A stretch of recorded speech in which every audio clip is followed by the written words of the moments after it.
Hello മക്കളെ, welcome to Xylem learning. Akhil നാമസ് ആണ്. അപ്പൊ നമ്മുടെ ക്രിസ്മസ് എക്സാം നടന്നുകൊണ്ടിരിക്കുകയാണ്. ഇനി നെക്സ്റ്റ് വരാൻ പോകുന്നത് എക്കണോമിക്സ് എക്സാം ആണ്. എക്കണോമിക്സിൽ നമ്മൾ ഫുൾ മാർക്കാണ് സ്കോർ ചെയ്യാൻ വേണ്ടി പോണത്. അപ്പൊ മിസ് എന്ന് വന്നിട്ടുള്ളത് നിങ്ങൾ എല്ലാവരും പറഞ്ഞതുപോലെ തന്നെ നിങ്ങളുടെ എക്സാമിന് ഉറപ്പായിട്ടും വരാൻ പോകുന്ന ചോദ്യങ്ങൾ ഏതൊക്കെയാണ്, അതിനെങ്ങനെ ആൻസർ ചെയ്യണം എന്ന് ഡിസ്കസ് ചെയ്യാൻ വേണ്ടിയിട്ടാണ്. അപ്പൊ നിങ്ങൾ ഇവിടെ കാണുന്ന ഈ 6 ചാപ്റ്റേഴ്സിൽ ഉറപ്പായിട്ടും നിങ്ങളുടെ എക്സാമിന് വരാൻ പോകുന്ന ചോദ്യങ്ങൾ ഏതൊക്കെയാണ്, അതിനെങ്ങനെ ആൻസർ ചെയ്യണം എന്നാണ് നമ്മൾ ഡിസ്കസ് ചെയ്യാൻ പോകുന്നത്. സോ ആദ്യം റൂറൽ ഡെവലപ്മെന്റ് എന്ന ചാപ്റ്ററിലെ ഏറ്റവും ഇമ്പോർട്ടന്റ് ആയിട്ട് നിങ്ങളുടെ എക്സാമിന് വരാൻ പോകുന്ന ചോദ്യങ്ങൾ ഏതൊക്കെയാണെന്നാണ് നമ്മൾ നോക്കാൻ പോകുന്നത്. First question, recent the people of Kerala are alarming for organic farming, do you agree, justify. അതായത് ഈ അടുത്ത കാലത്തായിട്ട് കേരളത്തിലെ ജനങ്ങൾ കൂടുതലും ജൈവ കൃഷിക്ക് അല്ലെങ്കിൽ ഓർഗാനിക് ഫാമിങ്ങിനാണ് ഇമ്പോർട്ടൻസ് കൊടുക്കുന്നത്.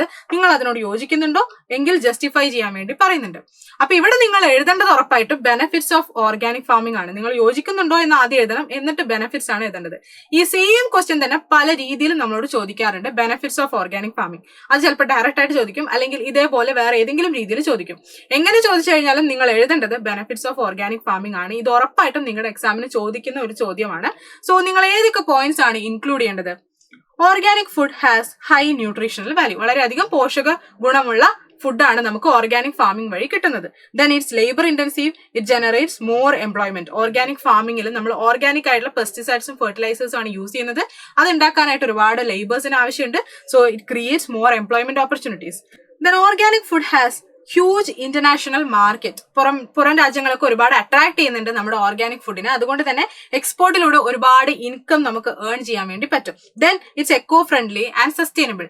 ഇത്രയും പോയിന്റ്സ് നിങ്ങൾ ഇൻക്ലൂഡ് ചെയ്യുക. ഇത് ഉറപ്പായിട്ടും പഠിച്ചു വെക്കുക. ഉറപ്പായിട്ടും നിങ്ങളുടെ എക്സാമിന് ചോദിക്കാൻ പോകുന്ന ഒരു ചോദ്യമാണ്. ദെൻ റൂറൽ ഡെവലപ്മെന്റിലെ മറ്റൊരു ഇമ്പോർട്ടന്റ് ആയിട്ട് എല്ലാ വർഷവും ചോദിക്കുന്ന ചോദ്യമാണ്, mention the 4 measures that were initiated to improve agricultural marketing system. അതായത് measures taken by the government to improve agricultural marketing system. ഉറപ്പായിട്ടും എന്തായാലും നിങ്ങളുടെ എക്സാമിന് ചോദിച്ചിരിക്കുന്ന ഒരു ചോദ്യമാണ്. ഇത് തന്നെ ഇതിന് എന്തൊക്കെ ആൻസർ ചെയ്യണം, ഏതൊക്കെ പോയിന്റ്സ് നിങ്ങൾ ഇൻക്ലൂഡ് ചെയ്യണം, എങ്ങനെ ആൻസർ ചെയ്യണം എന്നുള്ളത് ഡീറ്റെയിൽ ആയിട്ട് മിസ് ഒരു വീഡിയോയിൽ ഡിസ്കസ് ചെയ്തിട്ടുണ്ട്. അപ്പം ഇതാണ് ആ വീഡിയോ. ഇതിന്റെ ലിങ്ക് നമ്മൾ താഴത്ത് കൊടുക്കാം. നിങ്ങൾ ഉറപ്പായിട്ടും അത് കാണാം. ഉറപ്പായിട്ടും നിങ്ങളുടെ എക്സാമിന് വരാൻ പോകുന്ന ഒരു ചോദ്യമാണത്. ദെൻ നെക്സ്റ്റ് നമ്മൾ ഡിസ്കസ് ചെയ്യാൻ പോകുന്നത് employment growth, informalisation and other issues എന്ന് പറഞ്ഞ ചാപ്റ്ററിലെ ഏതൊക്കെയാണ് നിങ്ങൾ ഇമ്പോർട്ടന്റ് ആയിട്ടും പഠിച്ചിരിക്കേണ്ട ചോദ്യങ്ങൾ, അല്ലെങ്കിൽ നിങ്ങളുടെ എക്സാമിന് വരാൻ പോകുന്ന ചോദ്യങ്ങൾ എന്നാണ്. So first one, classify the following into formal and informal sectors of employment. ഉറപ്പായിട്ടും വരാൻ പോകുന്ന ചോദ്യമാണ്. കുറച്ച് കാറ്റഗറി ഓഫ് എംപ്ലോയ്മെന്റുകൾ തന്നിട്ട് ഇൻഫോർമൽ ആണ് ഫോർമൽ ആണെന്ന് ക്ലാസിഫൈ ചെയ്യാൻ വേണ്ടി ചോദിക്കും. സോ ഇത് നമുക്ക് ചെയ്യാം. ഗവൺമെന്റ് ഡോക്ടർ എന്ന് പറയുന്നത് നമുക്കറിയാം. ഫോർമൽ എന്ന് പറഞ്ഞാൽ 10ഓ അതിലധികമോ എംപ്ലോയീസ് വർക്ക് ചെയ്യുന്ന ഒരു എസ്റ്റാബ്ലിഷ്മെന്റ് ആണ് ഫോർമൽ സെക്ടർ. അവിടെ വർക്ക് ചെയ്യുന്ന എംപ്ലോയീസ് ആണ് ഫോർമൽ സെക്ടർ എംപ്ലോയീസ്. ഇനി അതല്ലാതെ മറ്റെല്ലാ എംപ്ലോയീസും എന്താണ്? ഇൻഫോർമൽ സെക്ടർ എംപ്ലോയീസ് ആണ്. സോ ഗവൺമെന്റ് ഡോക്ടർ എന്ന് പറയുന്നത് ഒരു എസ്റ്റാബ്ലിഷ്മെന്റിൽ വർക്ക് ചെയ്യുന്നതാണ്. സോ ഉറപ്പായിട്ടും ഫോർമൽ ആണ്. ദെൻ അഗ്രികൾച്ചറൽ വർക്കർ ഇൻഫോർമൽ ആയിരിക്കും. അവർക്ക് അങ്ങനെ ഒരു ഓഫീസ് സെറ്റപ്പോ അല്ലെങ്കിൽ ഒരു എസ്റ്റാബ്ലിഷ്മെന്റോ കാര്യങ്ങളോ ഒന്നുമില്ല. ദെൻ സിവിൽ പോലീസ് ഓഫീസർ ഉറപ്പായിട്ടും ഫോർമൽ ആയിരിക്കും. ദെൻ സ്ട്രീറ്റ് വെണ്ടർ ആണെങ്കിൽ ഉറപ്പായിട്ടും ഇൻഫോർമൽ ആയിരിക്കും. അപ്പം ഈ രീതിയിലുള്ള ഒരു ക്വസ്റ്റ്യൻ ഉറപ്പായിട്ടും നിങ്ങൾക്ക് എക്സ്പെക്ട് ചെയ്യാം. ദെൻ അടുത്തത്, differentiate the formal and informal workers. ഇത് ഉറപ്പായിട്ടും നിങ്ങളുടെ എക്സാമിന് ചോദിക്കാൻ പോകുന്ന ചോദ്യമാണ്. അപ്പൊ അതിന് നിങ്ങൾ ഏതൊക്കെ പോയിന്റ്സ് ഇൻക്ലൂഡ് ചെയ്യണം? ഫോർമൽ സെക്ടർ എംപ്ലോയീസിന് ഹയർ സാലറി ആണ് when comparing to informal sector. Then job security ഉണ്ട് അവർക്ക്, പക്ഷെ ഇൻഫോർമൽ സെക്ടറിൽ ജോബ് സെക്യൂരിറ്റി ഇല്ല. Then leave and retirement benefit, അവർക്ക് പെയ്ഡ് ലീവ് ഉണ്ട്. അതുപോലെ തന്നെ റിട്ടയർമെന്റ് ബെനിഫിറ്റുകൾ, പെൻഷൻ തുടങ്ങിയിട്ടുള്ള കാര്യങ്ങളൊക്കെ ഫോർമൽ സെക്ടർ എംപ്ലോയീസിന് ഉണ്ട്. ബട്ട് ഇൻഫോർമൽ സെക്ടർ എംപ്ലോയീസിന് ഈ തുടങ്ങിയിട്ടുള്ള ബെനിഫിറ്റുകൾ ഒന്നും ഇല്ല. ദെൻ ലേറ്റസ്റ്റ് ടെക്നോളജിയാണ് ഫോർമൽ സെക്ടറിൽ യൂസ് ചെയ്യുന്നത് എന്നുണ്ടെങ്കിൽ ഇൻഫോർമൽ സെക്ടറിൽ പഴയ ടെക്നോളജിക്കാണ് യൂസ് ചെയ്യുന്നത്. സോ ഈ പോയിന്റ്സ് ഒക്കെ നിങ്ങൾ പഠിച്ചു വെക്കുക. ഉറപ്പായിട്ടും നിങ്ങളുടെ എക്സാമിന് വരാൻ പോകുന്ന ഒരു ചോദ്യമാണിത്. ദെൻ അടുത്തതായിട്ട് ഈ ചാപ്റ്ററിൽ ഇമ്പോർട്ടന്റ് ആയിട്ട് ചോദിക്കുന്ന മറ്റൊരു കാര്യമാണ് ടൈപ്സ് ഓഫ് അൺഎംപ്ലോയ്മെന്റ് അല്ലെങ്കിൽ അൺഎംപ്ലോയ്മെന്റ്. അപ്പൊ ടൈപ്സ് ഓഫ് അൺഎംപ്ലോയ്മെന്റ് ഏതൊക്കെയാണെന്ന് വിത്ത് എക്സാമ്പിൾ നമ്മൾ ഇൻട്രസ്റ്റിംഗ് ആയിട്ട് മിസ് ഒരു വീഡിയോ ചെയ്തിട്ടുണ്ട്. അപ്പം അതാണ് ഈ വീഡിയോ. അപ്പൊ ഉറപ്പായിട്ടും അതിന്റെ ലിങ്ക് താഴത്ത് കൊടുത്തിരിക്കാം. നിങ്ങൾ എല്ലാവരും അത് കണ്ടിരിക്കണം. ദെൻ നെക്സ്റ്റ് നമ്മൾ സ്റ്റാറ്റിസ്റ്റിക്സിലേക്കാണ് പോകുന്നത്. സ്റ്റാറ്റിസ്റ്റിക്സിലെ ഫസ്റ്റ് ചാപ്റ്റർ ഇൻട്രൊഡക്ഷൻ ആണ്. ഈ ചാപ്റ്ററിൽ എല്ലാ വർഷവും ഉറപ്പായിട്ടും ചോദിക്കുന്ന ഒരേ ഒരു ചോദ്യമാണുള്ളത്. ഇത് ഉറപ്പായിട്ടും നിങ്ങളുടെ എക്സാമിനും ചോദിച്ചിരിക്കും. അത് ഇമ്പോർട്ടൻസ് ഓഫ് സ്റ്റാറ്റിസ്റ്റിക്സ് ആണ്. അത് തന്നെ ഫംഗ്ഷൻസ് ആയിട്ടും ചോദിക്കാറുണ്ട്. എങ്ങനെ ചോദിച്ചാലും നിങ്ങൾ എഴുതേണ്ടത് ഈ പോയിന്റ്സ് ആണ്. Helps to understand various economic problems and formulate measures to solve them. എക്കണോമിയിലുള്ള പ്രശ്നങ്ങൾ മനസ്സിലാക്കാനും അത് സോൾവ് ചെയ്യാനുള്ള മെഷേഴ്സ് എടുക്കാനും നമുക്ക് സ്റ്റാറ്റിസ്റ്റിക്സ് വേണം. Then exact economic facts. ഇപ്പൊ എന്തെങ്കിലും ഒരു ആക്സിഡന്റ് നടന്നിട്ടുണ്ടെങ്കിൽ അവിടെ കറക്റ്റ് ആയിട്ട് എത്ര പേര് മരിച്ചിട്ടുണ്ടെന്ന് എക്സാക്ട് ആയിട്ട് നമുക്ക് നമ്പർ കിട്ടുന്നത് സ്റ്റാറ്റിസ്റ്റിക്സ് ഉള്ളതുകൊണ്ടാണ്. Then helps in condensing mass data into a few numerical measures. നമ്മുടെ മീനും മീഡിയനും മോഡും ഒക്കെ വലിയ ഡാറ്റയെ നമ്മൾ ചുരുക്കിയിട്ട് ചെറിയ അല്ലെങ്കിൽ ഒരു സിംഗിൾ നമ്പറിലേക്ക് കാണിക്കുകയാണ്. അത് നമുക്ക് യൂസ്ഫുൾ ആകുന്നത് അല്ലെങ്കിൽ അത് നമുക്ക് തരുന്നത് സ്റ്റാറ്റിസ്റ്റിക്സ് ആണ്. Then helps to find out relationship between variables. രണ്ട് വേരിയബിൾസ് തമ്മിലുള്ള റിലേഷൻഷിപ്പ് നമുക്ക് മെഷർ ചെയ്യാൻ പറ്റുന്നത് കോറിലേഷനിലൂടെ, നമുക്ക് എങ്ങനെയാണ് സ്റ്റാറ്റിസ്റ്റിക്സിലൂടെയാണ് അത് പോസിബിൾ ആവുന്നത്. Then it facilitates prediction. ഫ്യൂച്ചറിൽ നടക്കാൻ പോകുന്ന എന്തെങ്കിലും ഒരു കാര്യത്തെ പറ്റി നമുക്ക് ഇപ്പോൾ പ്രഡിക്ട് ചെയ്യാൻ പറ്റും, ഇപ്പോൾ ഉള്ള ട്രെൻഡ് നോക്കിയിട്ട്. അതും നമുക്ക് തരുന്നത് സ്റ്റാറ്റിസ്റ്റിക്സ് ആണ്. അപ്പൊ ഈ പോയിന്റ്സ് ഒക്കെയും നിങ്ങൾ പഠിച്ചു വെക്കുക. ഉറപ്പായിട്ടും ഈ ചാപ്റ്ററിന് ഈ ഒരു ക്വസ്റ്റ്യൻ ആയിരിക്കും നിങ്ങൾക്ക് വരിക. ദെൻ അടുത്തത് നമ്മൾ രണ്ടാമത്തെ ചാപ്റ്ററിലേക്ക് പോവാണ്, collection of data. Collection of ഡാറ്റയിൽ ഇമ്പോർട്ടന്റ് ആയിട്ട് വരുന്നത്, എല്ലാ വർഷവും ചോദിക്കുന്നത് തന്നെ ഇത് തന്നെയായിരിക്കും നിങ്ങളുടെ എക്സാമിന് ചോദിക്കാൻ പോകുന്നത്, qualities of A good questionnaire. ഇത് തന്നെ പല വർഷം ചോദിച്ചിട്ടുണ്ട്, പല രീതിയിൽ പല മാർക്സിനും ചോദിക്കും. 4 മാർക്കിന് 5 മാർക്കിനും ഒക്കെ ചോദിക്കാൻ സാധ്യതയുള്ള ഒരു ചോദ്യമാണ്. സോ നിങ്ങൾ ഇൻക്ലൂഡ് ചെയ്യേണ്ട പോയിന്റ്സ് ഇതൊക്കെയാണ്. The questionnaire should not be too long, അതായത് നമ്പർ ഓഫ് ക്വസ്റ്റ്യൻസ് മിനിമം ആയിരിക്കണം, ഒരുപാട് നമ്പർ ഓഫ് ക്വസ്റ്റ്യൻസ് ഉണ്ടാകരുത്. Then question should not be ambiguous. Difficult ആയിട്ടുള്ള വേർഡ്സ് ഒന്നും നമ്മുടെ ക്വസ്റ്റ്യൻസിൽ യൂസ് ചെയ്യരുത്. കാണുമ്പോൾ തന്നെ ആൻസർ ചെയ്യാൻ തോന്നുന്ന രീതിയിൽ ക്വസ്റ്റ്യൻ പ്രസന്റ് ചെയ്യണം. Then questions should be precise and clear. എന്താണോ ചോദിക്കാൻ ഉദ്ദേശിച്ചത് അത് കറക്റ്റ് ആയിട്ട് ഡയറക്റ്റ് ആയിട്ട് ചോദിക്കാം. Then question should move from general to specific. ഒരു ടോപ്പിക്കിനെ പറ്റിയിട്ടാണ് നമ്മൾ ക്വസ്റ്റ്യൻ ചോദിക്കുന്നതെങ്കിൽ ആദ്യം അതിന്റെ ജനറൽ ആയിട്ടുള്ള കാര്യങ്ങൾ ചോദിക്കാം, എന്നിട്ട് മാത്രം ഡീപ്പായിട്ട് സ്പെസിഫിക് ആയിട്ടുള്ള ക്വസ്റ്റ്യൻസ് ചോദിക്കാം. അങ്ങനെ വേണം ക്വസ്റ്റ്യൻസിനെ അറേഞ്ച് ചെയ്യാനായിട്ട്. Then question should not have double negatives. Don't you അതുപോലെ വുഡന്റ് യു എന്നൊന്നും പറഞ്ഞിട്ട് നമ്മൾ ക്വസ്റ്റ്യൻ ചോദിക്കരുത്. ഡു യു എന്ന് വേണം ചോദിക്കാൻ. സോ ആ രീതിയിൽ വേണം നമ്മൾ ക്വസ്റ്റ്യൻസ് ചോദിക്കാൻ. Question should not lead to answer. Question തന്നെ നമ്മൾ ആൻസർ ചെയ്യാൻ പ്രേരിപ്പിക്കുന്ന രീതിയിലുള്ള ക്വസ്റ്റ്യൻസ് ആകരുത്. Then the question should not indicate alternatives to the answer. Question അകത്ത് തന്നെ ഇത് അല്ലെങ്കിൽ ഇത് എന്നുള്ള രീതിയിൽ ഓൾട്ടർനേറ്റീവ് ഓപ്ഷൻസ് കൊടുക്കരുത്. അത് കംപ്ലീറ്റ്ലി റെസ്പോണ്ടന്റിന്റെ ഫ്രീഡം ആണ് ആ ഒരു ക്വസ്റ്റ്യന് എന്ത് ആൻസർ ചെയ്യണം എന്നുള്ളത്. അപ്പൊ ഇത്രയും പോയിന്റ്സ് ആണ് നിങ്ങൾ ഇൻക്ലൂഡ് ചെയ്യേണ്ടത്. ഇത് വിത്ത് എക്സാമ്പിൾ നമ്മൾ ലൈവ് ക്ലാസ്സുകളിൽ ഡിസ്കസ് ചെയ്തിട്ടുണ്ട്. സോ ലൈവും നിങ്ങൾ ഫോളോ ചെയ്യാം. അപ്പൊ ഉറപ്പായിട്ടും നിങ്ങളുടെ എക്സാമിന് വരാൻ പോകുന്ന ഒരു ചോദ്യമാണ്, ഇത് എന്തായാലും പഠിച്ചു വെക്കുക. ദെൻ നമ്മൾ മൂന്നാമത്തെ ചാപ്റ്ററിലേക്ക് പോവാണ്, ഓർഗനൈസേഷൻ ഓഫ് ഡാറ്റ. ഈ ഒരു ചാപ്റ്ററിൽ ഇമ്പോർട്ടന്റ് ആയിട്ട് നമ്മളോട് ചോദിക്കുന്നത് ടൈപ്സ് ഓഫ് ക്ലാസിഫിക്കേഷൻ ആണ്. ഇങ്ങനെയുള്ള സ്റ്റേറ്റ്മെന്റ്സുകൾ തന്നിട്ട് ഇത് ഏത് ക്ലാസിഫിക്കേഷൻ ആണ് എന്ന് ചോദിക്കാറുണ്ട്.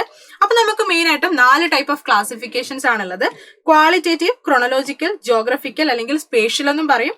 Then quantitative. ഇവിടെ ക്വാളിറ്റേറ്റീവ് എന്ന് പറഞ്ഞിട്ടുണ്ടെങ്കിൽ നമ്മൾ ഡാറ്റയെ ക്ലാസിഫൈ ചെയ്യുന്നതെങ്കിലും ക്വാളിറ്റിയുടെ ആട്രിബ്യൂട്ടിന്റെ ഒക്കെ ബേസിലാണെങ്കിൽ അതാണ് ക്വാളിറ്റേറ്റീവ് ക്ലാസിഫിക്കേഷൻ. ദെൻ ക്രോണോളജിക്കൽ എന്ന് പറഞ്ഞാൽ നമ്മൾ ടൈമിന്റെ ബേസിലാണ്, അതായത് ഇയർ, മന്ത്, വീക്ക് അങ്ങനെയൊക്കെയാണ് നമ്മൾ ക്ലാസിഫൈ ചെയ്യുന്നുണ്ടെങ്കിൽ അത് ക്രോണോളജിക്കൽ ആണ്. ദെൻ ജോഗ്രഫിക്കൽ അല്ലെങ്കിൽ സ്പേഷ്യൽ എന്ന് പറയുന്നത് പ്ലേസസിന്റെ ബേസിൽ, ജോഗ്രഫിക്കൽ ലൊക്കേഷൻസിന്റെ ബേസിൽ, കൺട്രി ആവാം, സ്റ്റേറ്റ് ആവാം, ഡിസ്ട്രിക്ട് ആവാം. ദെൻ ക്വാണ്ടിറ്റേറ്റീവ് എന്ന് പറഞ്ഞാൽ നമ്പേഴ്സിൽ നമ്മൾ ക്ലാസിഫൈ ചെയ്യാണ്, ന്യൂമറിക്കൽ ടേംസിൽ. അപ്പൊ ഇവിടെ നമ്മൾ കൊടുത്തിട്ടുള്ള ഈ ക്വസ്റ്റ്യന്റെ ആൻസർ എന്തായിരിക്കും? Number of Covid patients in different states of India. States wise ആണ് ക്ലാസിഫൈ ചെയ്തിട്ടുള്ളത്. സോ അത് ഉറപ്പായിട്ടും സ്പേഷ്യൽ അല്ലെങ്കിൽ ജോഗ്രഫിക്കൽ ക്ലാസിഫിക്കേഷൻ ആയിരിക്കും. Then population of India from 1951 to 2011. ഇയറിന്റെ ബേസിലാണ്, അതുകൊണ്ട് ഉറപ്പായിട്ടും അത് ക്രോണോളജിക്കൽ ആയിരിക്കും. ഈ രീതിയിലുള്ള ഒരു ക്വസ്റ്റ്യൻ ഉറപ്പായിട്ടും നിങ്ങളുടെ എക്സാമിന് പ്രതീക്ഷിക്കാം. അല്ലെങ്കിൽ ആ types of classification just explain ചെയ്യാനെങ്കിലും ഉറപ്പായിട്ടും നിങ്ങളുടെ എക്സാമിന് വന്നിരിക്കും. പിന്നെ ഓർഗനൈസേഷൻ ഓഫ് ഡാറ്റ എന്ന് പറഞ്ഞ ചാപ്റ്ററിൽ ഉറപ്പായിട്ടും 5 മാർക്കിന് നിങ്ങളുടെ ക്വസ്റ്റ്യൻ പേപ്പറിൽ നിങ്ങൾ കാണാൻ പോകുന്ന ചോദ്യമാണ് ഫ്രീക്വൻസി ഡിസ്ട്രിബ്യൂഷൻ. ഇത് ഉറപ്പായിട്ടും നിങ്ങളുടെ എക്സാമിന് വന്നിരിക്കും. ഇങ്ങനെ നമുക്കൊരു ഇൻഡിവിജ്വൽ സീരീസ് തന്നിട്ട് ഉറപ്പായിട്ടും ഫ്രീക്വൻസി ഡിസ്ട്രിബ്യൂഷൻ ചെയ്യാൻ വേണ്ടി ചോദിക്കും. അപ്പൊ ഫ്രീക്വൻസി ഡിസ്ട്രിബ്യൂഷൻ എങ്ങനെ സിമ്പിൾ ആയിട്ട് കുറഞ്ഞ സമയം കൊണ്ട് ചെയ്ത് തീർക്കാം എന്ന് മിസ് ഡീറ്റെയിൽ ആയിട്ട് ഒരു വീഡിയോ ചെയ്തിട്ടുണ്ട്. അപ്പൊ അത് നിങ്ങൾ പോയി കാണാം. ആ വീഡിയോ ആണിത്. ഇതിന്റെ ലിങ്കും താഴത്ത് കൊടുക്കാം. അപ്പൊ ഉറപ്പായിട്ടും ആ വീഡിയോ മക്കൾ കണ്ടിരിക്കണം. ദെൻ അടുത്തത് അതുപോലെ തന്നെ ഈ ചാപ്റ്ററിൽ ചോദിക്കുന്നതാണ് ഇൻക്ലൂസീവ് ക്ലാസ്സുകളെ നമ്മൾ എങ്ങനെയാണ് എക്സ്ക്ലൂസീവ് ക്ലാസ്സുകളാക്കി മാറ്റുന്നത് എന്നുള്ളത്. ഉറപ്പായിട്ടും വരാൻ പോകുന്ന ചോദ്യമാണ്. അതും മിസ് ഡീറ്റെയിൽ ആയിട്ട് എങ്ങനെ സിമ്പിൾ ആയിട്ട് ചെയ്യാമെന്ന് വീഡിയോ കൊടുത്തിട്ടുണ്ട്. അപ്പൊ ആ വീഡിയോ നിങ്ങൾ കാണാം, ലിങ്ക് താഴത്ത് കൊടുക്കാം. ദെൻ അടുത്തത് നമ്മുടെ മെഷേഴ്സ് ഓഫ് സെൻട്രൽ ടെൻഡൻസി എന്ന് പറഞ്ഞ ഇമ്പോർട്ടന്റ് ആയിട്ടുള്ള ചാപ്റ്ററിലേക്ക് പോവാണ്. ഈ ഒരു ചാപ്റ്ററിൽ നിങ്ങളോട് ഉറപ്പായിട്ടും ചോദിക്കാൻ പോകുന്ന ഒരു ചോദ്യമാണിത്. അതായത് an interesting property of arithmetic mean. ഇത് മൾട്ടിപ്പിൾ ചോയ്സിലും കാണാറുണ്ട്. അതുപോലെ ഇങ്ങനെയുള്ള ചോദ്യങ്ങളായിട്ട് പ്രൂവ് ചെയ്യാനും ചോദിക്കാറുണ്ട്. അപ്പൊ ഇത് നമുക്ക് സോൾവ് ചെയ്യാം. അതിനു മുൻപായിട്ട് ഏതാണ് ആ അരിത്തമെറ്റിക് മീനിന്റെ ഇമ്പോർട്ടന്റ് പ്രോപ്പർട്ടി എന്ന് നോക്കണം.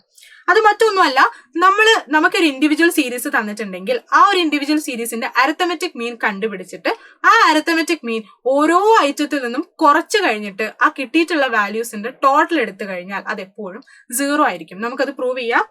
The sum of deviations of items in a series about arithmetic mean is always equal to 0. അപ്പൊ ഈ ഒരു ക്വസ്റ്റ്യൻ നമുക്ക് എങ്ങനെ ആൻസർ ചെയ്യാം എന്നുള്ളത് നോക്കാം. ഇവിടെ ആദ്യം പറഞ്ഞിട്ടുള്ളത് calculate arithmetic mean from the following data. നമ്മൾ ആദ്യം അരിത്തമെറ്റിക് മീൻ കണ്ടുപിടിക്കണം. സോ 5 + 6 + 10 + 14 + 15. അപ്പൊ ഇത് ടോട്ടൽ ചെയ്ത് കഴിഞ്ഞാൽ നമുക്ക് 50 എന്നാണ് കിട്ടുക. ഇനി ഇത്ര നമ്പർ ഓഫ് ഐറ്റംസ് ഉണ്ട്? 1 2 3 4 5. നമ്മുടെ ഇക്വേഷൻ എന്തായിരുന്നു? Sigma x divided by n. ഇപ്പൊ സിഗ്മ എക്സ് നമുക്ക് കിട്ടിയിട്ടുണ്ട്, അത് 50 ആണ്. എൻ എന്ന് പറഞ്ഞാൽ number of items in the series ആണ്. ഇവിടെ 5 ഐറ്റംസ് ആണ് നമുക്ക് ഇവിടെ ഉള്ളത്. സോ 50 ഡിവൈഡ് ബൈ 1 2 3 4 5 5 ഐറ്റംസ് ആണ്. സോ 5 നമുക്ക് 10 ആണ് ഇവിടെ അരിത്തമെറ്റിക് മീൻ ആയിട്ട് കിട്ടിയിട്ടുള്ളത്. സോ എ പാർട്ട് നമ്മൾ കംപ്ലീറ്റ് ചെയ്തു. ഇനി ബി ക്വസ്റ്റ്യൻ വന്നിട്ട് prove that the some of deviations of items about arithmetic mean is always equal to 0. നമ്മൾ നേരത്തെ പറഞ്ഞിട്ടുള്ള ആ കാര്യം ഇവിടെ പ്രൂവ് ചെയ്യാനാണ് പറയുന്നത്. സോ ഇവിടെ ഓരോ ഐറ്റത്തിൽ നിന്നും നമ്മൾ എന്ത് ചെയ്യാൻ പോവാണ്, അരിത്തമെറ്റിക് മീൻ മൈനസ് ചെയ്യാൻ പോവാണ്. അങ്ങനെയാണ് ഡീവിയേഷൻസ് എടുക്കുന്നത്. സോ 5ൽ നിന്ന് 10 മൈനസ് ചെയ്യുമ്പോൾ -5. ദെൻ 6ൽ നിന്ന് 10 മൈനസ് ചെയ്താൽ -4. ദെൻ 10ൽ നിന്ന് മൈനസ് ചെയ്താൽ 0. ദെൻ 14ൽ നിന്ന് 10 മൈനസ് ചെയ്താൽ 4. 15ൽ നിന്ന് 10 മൈനസ് ചെയ്താൽ 5. സോ ഇതിന്റെ സമ്മ് നിങ്ങൾ ചെയ്ത് നോക്കുക, 0 ആയിരിക്കും നമുക്ക് കിട്ടുക. ഇത് എപ്പോഴും ഇങ്ങനെയായിരിക്കും. ഈ രീതിയിൽ നമ്മൾ അരിത്തമെറ്റിക് മീനിൽ നിന്ന് ഡീവിയേഷൻസ് എടുത്തു കഴിഞ്ഞ് അതിന്റെ സമ്മ് കണ്ടു കഴിഞ്ഞാൽ എപ്പോഴും 0 ആയിരിക്കും. അത് പ്രൂവ് ചെയ്യാനോ അല്ലെങ്കിൽ മൾട്ടിപ്പിൾ ചോയ്സ് ക്വസ്റ്റ്യൻസിലോ കാണാറുണ്ട്. പിന്നെ ഈ ചാപ്റ്ററിൽ ഇമ്പോർട്ടന്റ് ആയിട്ട് നമുക്ക് എസ്എ ക്വസ്റ്റ്യൻ ആയിട്ട് നിങ്ങളുടെ എക്സാമിന് എസ്എ ക്വസ്റ്റ്യൻ, അതായത് 8 മാർക്കിന്റെ ഒരു ചോദ്യം വരാൻ പോകുന്നത് ഈ ചാപ്റ്ററിൽ നിന്നാണ്. അത് മറ്റൊന്നുമല്ല, നമ്മൾക്ക് ഒരു കണ്ടിന്യൂസ് സീരീസ് തന്നിട്ട് അതിൽ നിന്ന് മീനും മീഡിയനും മോഡും കണ്ടുപിടിക്കാൻ പറയും. അല്ലെങ്കിൽ മീനോ മീഡിയനോ അല്ലെങ്കിൽ ഏതെങ്കിലും 2 എണ്ണമെങ്കിലും നിങ്ങളോട് കണ്ടുപിടിക്കാൻ പറയും. അതാണ് നിങ്ങളുടെ എസ്എ ക്വസ്റ്റ്യൻ ആയിട്ട് നിങ്ങൾക്ക് എക്സാമിന് വരാൻ പോകുന്നത്. അപ്പൊ ഈ ഒരു ക്വസ്റ്റ്യൻ എങ്ങനെ സിമ്പിൾ ആയിട്ട് നമുക്ക് കുറഞ്ഞ സമയം കൊണ്ട് ചെയ്ത് തീർക്കാം എന്നുള്ളതിനെ പറ്റി മിസ് വീഡിയോ ചെയ്തിട്ടുണ്ട്. അതിൽ അരിത്തമെറ്റിക് മീൻ എങ്ങനെയാണ് സിമ്പിൾ ആയിട്ട് കാൽക്കുലേറ്റ് ചെയ്യുന്നത് എന്നുള്ള വീഡിയോ ആണിത്. ഇതിന്റെ ലിങ്കും താഴത്ത് കൊടുക്കാം, ഉറപ്പായിട്ടും നിങ്ങൾ അത് കണ്ടിരിക്കണം. ദെൻ അതുപോലെ തന്നെ മീഡിയനും മോഡും എങ്ങനെ നമുക്ക് സിമ്പിൾ ആയിട്ട് കുറഞ്ഞ സമയം കൊണ്ട് ചെയ്ത് തീർക്കാം എന്ന് മിസ് വീഡിയോ ചെയ്തിട്ടുണ്ട്. അപ്പൊ ആ വീഡിയോ ആണ് ഇത്. ഇതിന്റെ ലിങ്കും താഴത്ത് കൊടുക്കാം, അതെല്ലാം മക്കൾ കണ്ടിരിക്കുക. അപ്പൊ ഇന്ന് നമ്മൾ ഡിസ്കസ് ചെയ്ത എല്ലാ ചോദ്യങ്ങളും ഉറപ്പായിട്ടും നിങ്ങളുടെ എക്സാമിന് വരാൻ പോകുന്ന ചോദ്യങ്ങളാണ്. സോ ഇതെല്ലാം പഠിച്ചു വെക്കുക. മാക്സിമം നിങ്ങളുടെ ഫ്രണ്ട്സിന് എല്ലാവർക്കും ഈ വീഡിയോ ഷെയർ ചെയ്ത് കൊടുക്കുക. ഈ വീഡിയോനകത്ത് മിസ് പറഞ്ഞിട്ടുള്ള എല്ലാ വീഡിയോന്റെയും ലിങ്ക് താഴത്ത് കൊടുത്തിട്ടുണ്ടായിരിക്കും. ആ വീഡിയോ എല്ലാം പോയിട്ട് കാണാം. എക്കണോമിക്സ് എക്സാമിന് നമുക്ക് ഫുൾ മാർക്കും സ്കോർ ചെയ്യാം.